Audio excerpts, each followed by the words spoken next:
Well, I'm the CTO of Talkremit, UK-based fintech, and yeah, well, I've been working as a CTO like for the last 4 or 5 years, and in some companies we had to get some sort of regulations, and basically some parts of DevOps is actually based on compliance and regulation, in a way.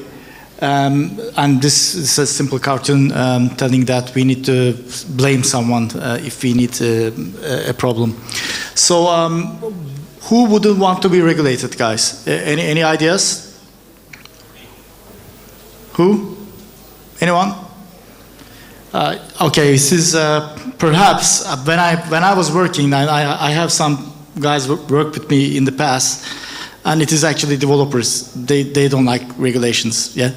So when you want to interfere with a policy in the company, the first person who would hate the regulation is going to be the developer itself.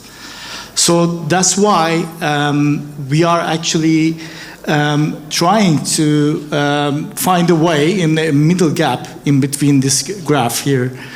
Because some parts regulation is ahead the technology, and some parts technology is actually against the regulation. So why do we need regulation at the end of the day? We need some sort of trust, some sort of data protection, a risk management system, and some companies, which is my company as well, is protected by the law. And some types of the regulations, as you can see, is like ISO. Yeah, like if you want ISO, you need segregation of duties, for example. And if you want SOX in a bank or a PCI DSS and others. So for 7 C's of DevOps, we have 1 C missing. Any ideas on that? I mean, all of this stuff, many people know, but that particular C is actually missing. Compliance, yes, thank you very much.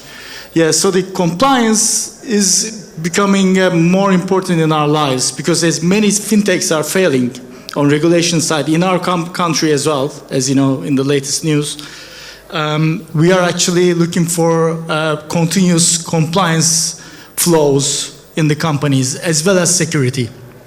So this is a good slide because it has some sort of secure all endpoints and IoT devices, you know, basically documentations and everything.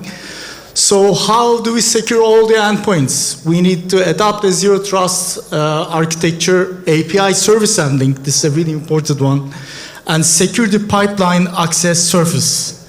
So protecting the CI/CD tools and the infrastructure as a security structures, basically.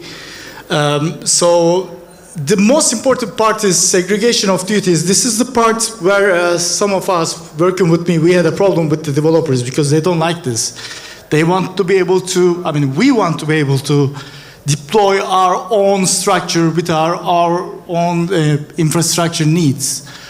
Well, this is like a strong identity and authentication part, obviously for the fintechs or for the regulation part, for the companies. Well, automating the compliance checks is a really good idea, which we did in a few companies before. Policy as a code, automated control gates, continuous evidence collection.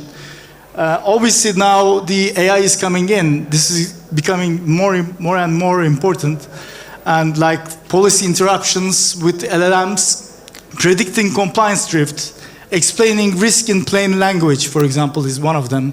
And companies are actually starting to investing on this a lot more than before.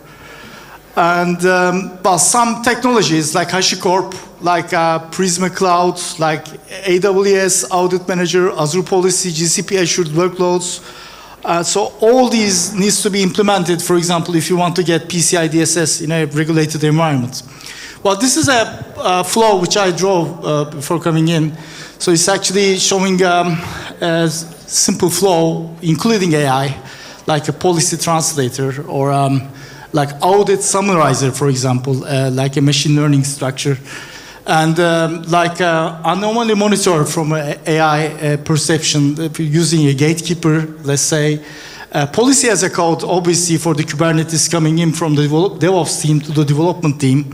And it is showing a basic example of segregation of duties of having two mindsets. But as a flow.